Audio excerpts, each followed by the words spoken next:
পিলখানায় BDR বিদ্রোহের ঘটনায় সেনাবাহিনী প্রধান জেনারেল ওয়াকারুজ্জামানকে গ্রেফতার করেছে ঢাকা ডিবির cyber and special crime unit. আর সেখানে রয়েছেন আমাদের সহকর্মী মনিরুল ইসলাম। সরাসরি যেতে চাই তার কাছে। মিতু, আপনি জানেন যে বর্তমানে প্রশ্ন উঠেছে যে বিডিআর হত্যাকাণ্ডের সাথে জেনারেল ওয়াকারুজ্জামান তিনি জড়িত আছেন কিনা, এবং সেই কারণেই মূলত তাকে জিজ্ঞাসাবাদ করা হচ্ছে যে তিনি সেই সময় বিডিআর হত্যাকাণ্ডের সাথে জড়িত ছিলেন কিনা। বিডিআর হত্যাকাণ্ড কোনো ধরনের বিদ্রোহ ছিল না, এটা ষড়যন্ত্র ছিল সেনাবাহিনীর। এর মাধ্যমে বিডিআর এবং দেশকে দুর্বল করে দেওয়া হয়েছে বলে জানিয়েছেন জাতীয় স্বাধীন তদন্ত কমিশনের সভাপতি মেজর জেনারেল আলম ফজলুর রহমান।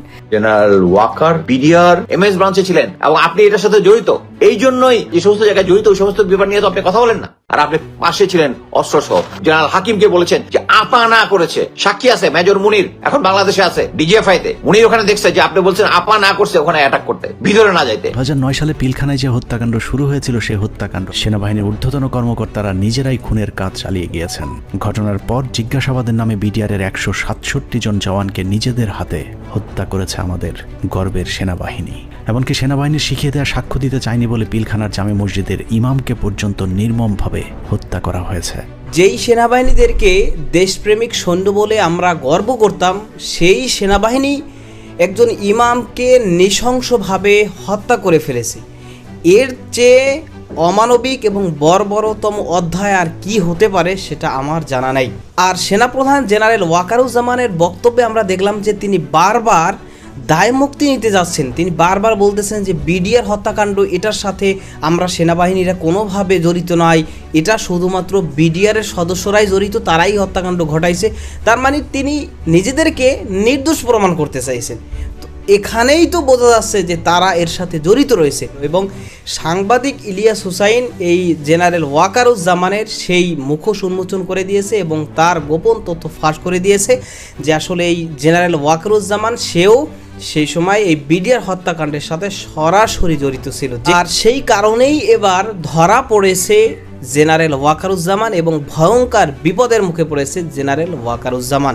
দর্শক, এ বিষয়ের কিছু অংশ ভিডিওর শুরুতে শিরোনামে আপনারা দেখে এসেছেন, বিস্তারিত দেখবেন পুরো ভিডিও জুড়ে। বিষয়গুলো দেখার পূর্বে আপনাদের একটা অনুরোধ করব, যারা আমাদের চ্যানেলে নতুন আসছেন চ্যানেলটি সাবস্ক্রাইব করে অল ক্লিক করে বেল আইকনটি চালু করে দিবেন, তাহলে নিত্য নতুন পরিবেশন করা আলোচিত সংবাদগুলো অটোমেটিকভাবে আপনারা পেয়ে যাবেন। দর্শক, চলুন আমরা এবার দেখব যে এই পিলখানা হত্যাকাণ্ড নিয়ে যে জেনারেল ওয়াকারুজ্জামান তিনি ধরা পড়েছে, ভয়ঙ্কর বিপদের মুখে পড়েছে, সেটা আমরা দেখার পূর্বে প্রথমে একটু দেখব যে এই বিষয় নিয়ে একজন প্রত্যক্ষদর্শী গোয়েন্দা অফিসার তিনি এ বিষয় নিয়ে অত্যন্ত গুরুত্বপূর্ণ এবং তথ্যবহুল কিছু তথ্য দিয়েছেন, সেটা আমরা দেখে এরপর ওই বিষয়টা দেখব। ধৈর্য ধরে একটা লাইক দিয়ে ভিডিওটি দেখতে থাকুন এবং আপনার মতামত কমেন্টে লিখতে থাকুন।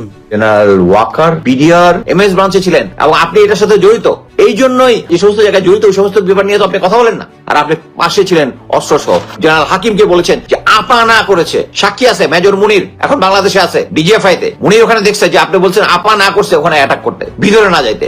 তারেক সিদ্দিকী আপনার সাথে কথা বলছে ওখানে, আপনি এখানে তাদের সিম্পেথি দেখাচ্ছেন ওই ভিকটিম অফিসারদের। জেনারেল ওয়াকার যাদেরকে বাঁচানোর চেষ্টা করছে, দে আর নো মোর মিলিটারি অফিসার, যারা গুম খুনের সাথে জড়িত এবং তাদেরকে তাদের অ্যারেস্ট ওয়ারেন্ট পর্যন্ত হয়ে গেছে। হওয়ার পরে বলেছে যারা ক্যান্টনমেন্টের ভিতরে থাকবে। এখন জেনারেল আকবর পালিয়ে গেছে, সাইফুল ইসলাম পালিয়ে গেছে, মুজিব তো আগেই পালিয়ে গেছে। এখন দেখেন এরা যে পালিয়ে গেছে এটার ব্যাপারে কিন্তু মেইন স্ট্রিম মিডিয়াও কোনো কিছু বলে না। তারা এখন ব্যস্ত আছে জেনারেল ওয়াকারকে হিরো বানানোর জন্য। But history will be written by the public people.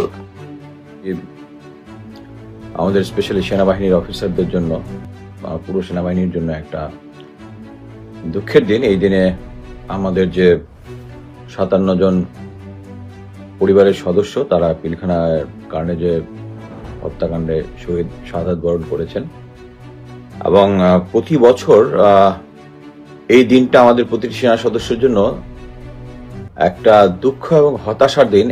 এই উদ্ধার করতে পারার না পারার জ্বালাটা আমাদের সবার ভিতরে আছে, শুধু একজনের ভিতরে নাই। আমরা আজকে দেখলাম, আপনারা সবাই দেখেছেন, রাওয়াতে জেনারেল ওয়াকার গিয়েছেন, ওখানে কাদেরকে অ্যাড্রেস করেছেন? উনি অ্যাড্রেস করেছেন হচ্ছে রিটায়ার্ড অফিসার এবং যারা ভিকটিম পরিবারের সদস্যদের। আমি অ্যাকচুয়ালি ভিডিওটা দেখে যে দর্শক কারা একটু দেখিত কারা, আমি পরবর্তীতে কয়েকটা ছবি সংগ্রহ করলাম, দেখলাম যে অ্যাকচুয়ালি খুব একটা বেশি লোকজন পিছনে ছিল না, খুব একটা বেশি।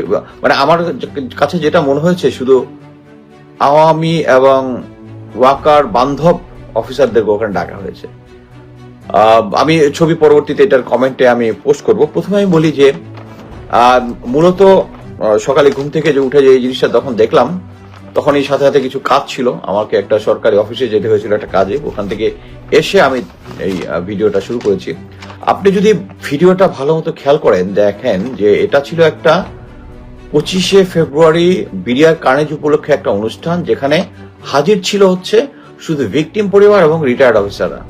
কিন্তু জেনারেল ওয়াকার কি করেছেন, উনি অ্যাড্রেস করেছেন whole nation. It is very intentional. Whole নেশনকে উনি অ্যাড্রেস করেছেন এবং ওখানে সমস্ত যত ধরনের মিডিয়া আছে সব ওখানে হাজির ছিল। এবং তার বডি ল্যাঙ্গুয়েজ, আমি এটা আমার প্রিয় সাবজেক্ট বডি ল্যাঙ্গুয়েজ।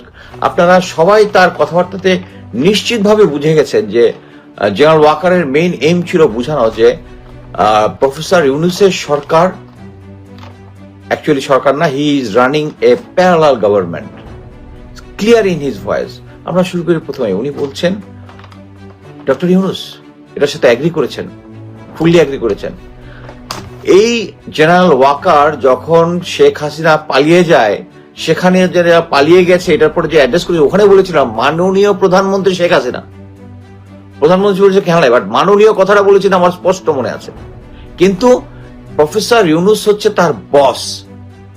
এখানে হচ্ছে একটা অফিসিয়াল অ্যাড্রেসে করছেন, উনি বুঝিয়ে দিচ্ছেন প্রফেসর ইউনূস, যাতে it's giving professor Yunus a message at the same whole nation যে he is running a parallel government. এবং বলতেছে প্রফেসর ইউনূস তার সাথে এগ্রি করেছেন। আরে বেটা, সরি ফর দ্য ল্যাঙ্গুয়েজ, মানে সামটাইমস আই লিভ পেশেন্স, যে একটা মিলিটারিতে চাকরি করেছি, একটা ইম্পর্টেন্ট জায়গাতে চাকরি করেছি, একটা দেশের একটা প্রধান একটা ইনস্টিটিউট সেনাবাহিনীর প্রধানের সম্বন্ধে কথা বলতেছি, because of his ignorance of the truth. যেখানে হওয়া উচিত ছিল যে প্রফেসর ইউনূসের সাথে সে একমত পোষণ করেছে। He showing his audacity in front of the whole nation. আমি এখন একটা একটা করে আসি, আমি সময় খুব কম পেয়েছি। উনি প্রথমে আমি যেটাতে বলেছি, উনি বলতে চাচ্ছে যে বিডিআর হত্যাকাণ্ড যেটা কার্নেজ যেটা হয়েছে, এটা বিডিআর এর সৈনিকরা করেছে, ফুল স্টপ। Full stop. উনি ফুল স্টপ দেওয়ার কে? আমরা অলরেডি জানি 3টা ইনভেস্টিগেশন হয়েছে, হওয়ার পর তো আমরা স্যাটিসফাইড না দেখেই কিন্তু আমরা এই কমিশনটা চেয়েছি।